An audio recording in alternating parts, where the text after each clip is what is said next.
Hey, more 90-day planning lessons.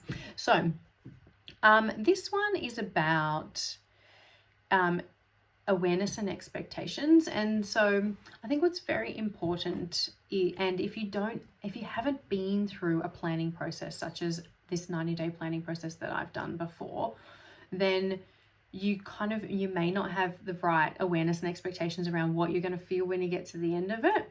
And I do talk about it during the session that one of the downsides of this planning process is you get to the end of the process and realize you can't actually do everything that you wanted to do.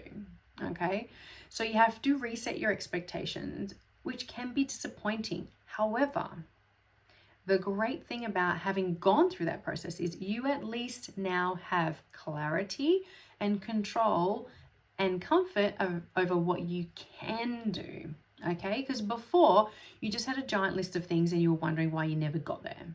Whereas now you have a giant list of things, you do a plan, you realize the list is too giant. That's disappointing.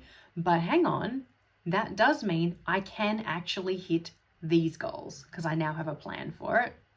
And I can see with clarity what's realistic and feasible for a human being on this planet to achieve in 90 days.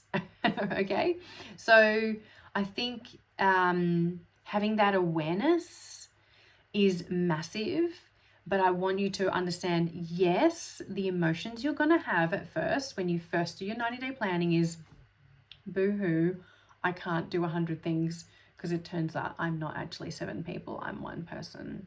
Oh, bugger.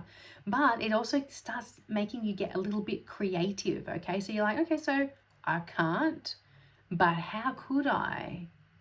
What could I not do? Who else can help me? How could I do something differently, like in a different format than I was originally going to? So it means I can still hit the goal, just in a different way. So it makes you get a little bit more creative. And I wish I'd had time to talk more about getting creative with your goals in the session, but I went through this really fast process because I want you to see you can get it done. You can have this information at the tip of your fingers every day to make great decisions about where you spend your time always. And it doesn't take, you don't have to go to a 2-day weekend planning workshop to have these kinds of plans. It's like an hour or 2 every 90 days. And the techniques I teach in my course mean if you follow those practices, it's like an hour every 90 days because you're already all over it. Yeah. So anyway, sometimes it's a bit disappointing, but it's also yay because now I know I can hit these goals.